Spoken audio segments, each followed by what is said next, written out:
Hey, nonprofit leaders, it's Emily, and I wanted to come to you today with a word from my hashtag walk before work. It's something I've been doing lately where I'm committing to getting out and having a walk before I start my work for the day, and had some thoughts that I thought might be helpful to you.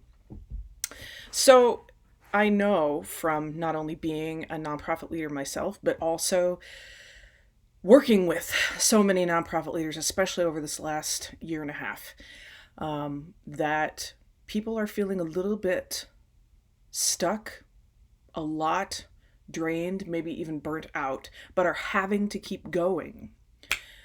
And what I don't understand sometimes is why we, or even you, may not actually prioritize figuring out what will help you get unstuck, what will help you get less burnt out, and will help you feel better.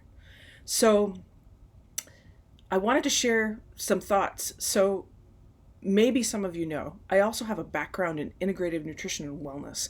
And so, when we work with our clients, whether they're leadership clients, one-on-one leadership clients, or whether they are with a nonprofit organization itself, one of the things we focus on is the wellness of the organization, the wellness of the leader, the wellness of your team, the wellness of the processes you're using.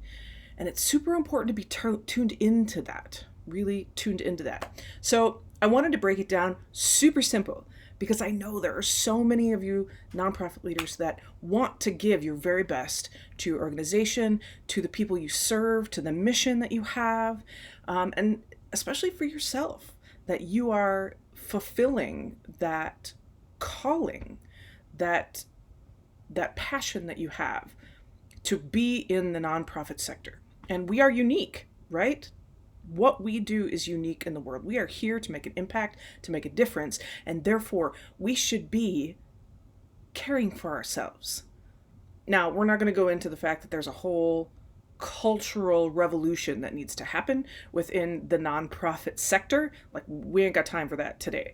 But let's start with these couple of things that I think will be able to help you make some progress toward feeling better, being more productive, and prioritizing your own wellness so that you can show up better in your work.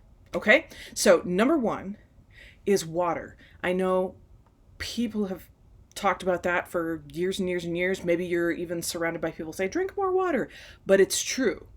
So I try to drink about a gallon a day. Now, I just got a super cool new scale in the mail. I've been waiting for it for weeks. It was back ordered. I finally got it. And what it does is it gives all kinds of interesting stats. Now, I'm kind of a geek like that, but one of the things that it measures is your water content. How hydrated are you? And I thought, oh yeah, I'm sure I probably have some work to do, especially when it is 90 degrees outside like it is today here in Minnesota. But I was wrong. I was less than 50% water content. We, human beings, we are over 3/4 water, like our body, and we don't produce that water. So we have to put it back in. And water equals energy. In order for all of the things in our body to function, including our brain and our heart, which are the two things we use the most in the work that we do as nonprofit leaders, right? You have to be hydrated.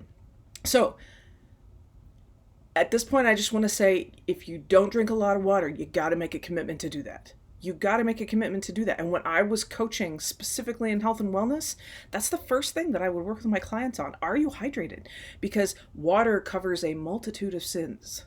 And if you are well hydrated, it is going to help you feel better in all ways. So I use a regular glass throughout the day, but I have a jug in the other room that has mom written on it so that my husband and my son don't drink out of that, so that I know that I'm getting my gallon of water. Now, a good rule of thumb could be drink about half your body weight in ounces in water. So for instance, if you are a 180-pound person, you would want to start with 90 ounces of water. Now, don't be overwhelmed. Just keep at it.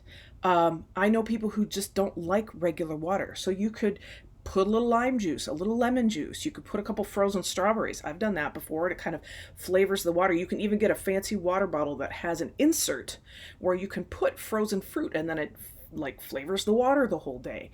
You can even alternate it with tea if you like unsweetened tea, or you could, it's not that, I'm not saying don't have your coffee, because I'm a big coffee fan too, but that water, that hydration throughout the day is super key for you. And yes, Yvette, you're going to pee a lot. I'll just say that right now. If you're not used to drinking a lot of water, you're going to pee a lot. Your body will eventually adapt. It will adapt to understand that, oh, okay, I'm being hydrated now. I can actually take in and use this. So highly recommend. Get yourself like a fancy water bottle if you want to. They don't, you don't have to spend a fortune on it. You can go to Target or Walmart or online and order something. And it actually solves quite a bit of water issues. I've had clients who've bought really cool water bottles that they love, and it makes them drink more water because they like their water bottle. So think about that. Stay hydrated. Stay hydrated.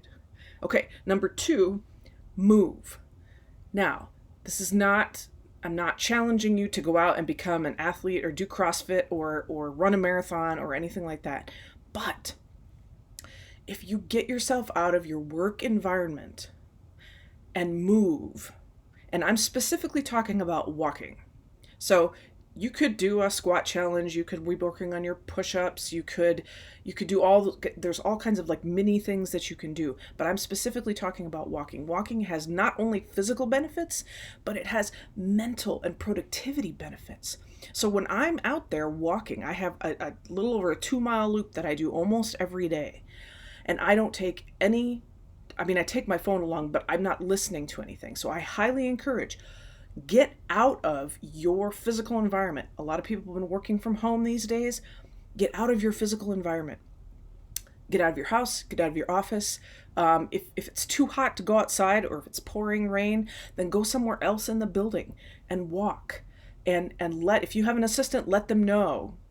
Unless something is on fire or someone is bleeding, this is my time to go walk. And it doesn't have to be very long. You don't have to go 2 miles. You can go 15 or 20 minutes, but don't take anything to listen to or to like a podcast or music or anything. Leaders need to have that time to let your brain reset. Because when your brain resets and you allow your body to physically work some of this unstuck energy or the stuck energy out, then it makes more room for creative ideas. So maybe you're having some issues or problems or systemic challenges that you're not able to really get around, or you've been going around and around about them. If you commit to a daily walk to allow your brain to work on that problem, I will bet that within a week or so, you will begin to think more creatively about that situation. And if you're looking to expand and grow, and again, most nonprofits want to do that. You want to expand your reach, your impact, your mission, the way you serve. This will provide that creative space for you in order to get out and walk. And I could name countless numbers of figures. I love reading about how some of these simple things people in history have implemented in order to make huge discoveries or creative leaps forward or inventions or, all those kinds of things requires that creative space. And sometimes in our day, we don't have that unless we remove ourselves from our physical surrounding and get outside. Like physically outside is the best because you can get some fresh air, you get sunshine, get some vitamin D, breathe. But if you can't get outside, even just getting outside of your actual physical environment, somewhere different to walk around. So that second one is move. The third one is sleep. The culture that has gone along with the nonprofit sector regarding working ourselves into the ground is unhealthy and it's toxic. And it is still, to this day, held up if you are putting in all those hours and you are exhausted, but it's almost like a martyr syndrome. But it is not good for you. It's not good for your organization. It's not good for your team. So stay focused on how you can be the best leader that you can be for your team. And that includes your sleep. So I'm not saying that you need to go to bed at a particular time, but to begin to think intentionally about how much sleep you're getting and the quality of sleep that you're having during the night is key. And the behaviors that you have in the evening leading up to the time that you go to bed. So shut off all your screens, including your television, at least an hour before you go to bed. It's really hard, especially when you have a difficult and challenging and emotionally wrenching job. You want to come home and you want to disconnect and unplug and put yourself in something like in front of Netflix, right? And I get that. But if you make the commitment to shut it off and then begin to think about the things that you would like to do to calm down before sleeping. So have a cup of tea. There's all sorts of great calm or bedtime teas that are made by traditional medicines or by Yogi. Those are two brands that I really like. You can even do a like turmeric. If you know about turmeric, it has wonderful anti-inflammation properties, but it also helps your body relax. So there are things that you can drink. You can have that ritual before you go to bed. Read an actual paper book, like not something on a screen. It could be fiction, maybe something that you look forward to, spending that.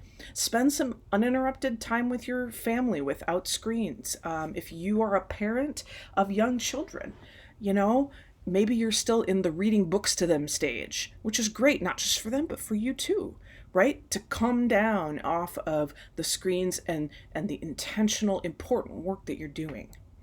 And then be able to shut everything off. I know a lot of us use our phones as clocks, but there are ways to make it less bright.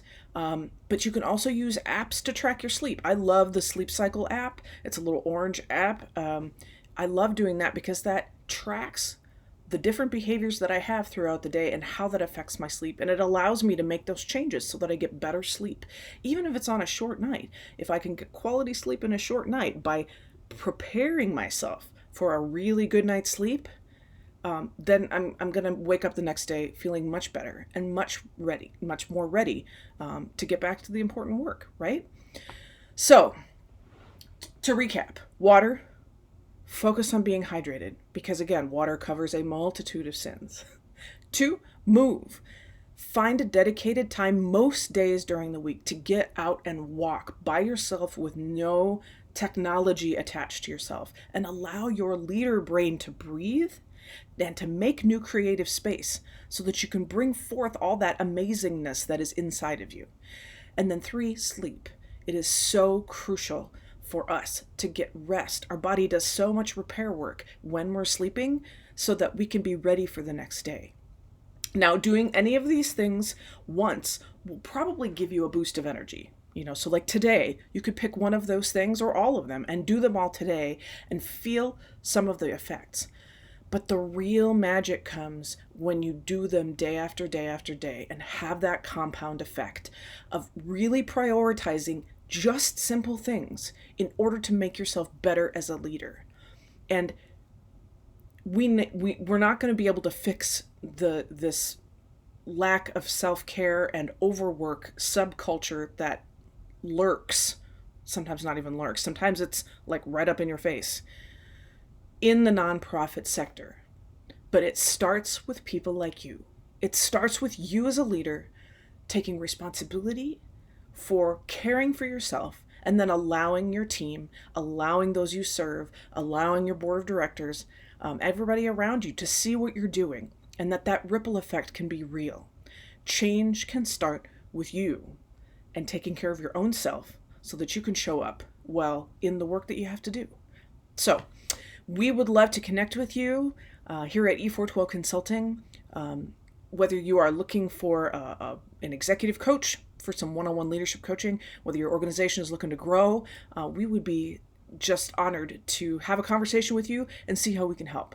So definitely visit us at e412consulting.com and feel free to leave comments below the video here. We would love to hear from you and hear how these different activities and intentions help you to feel better and to feel more ready to serve your team and your mission and your organization. So thanks so much. Until next time, we'll see you then.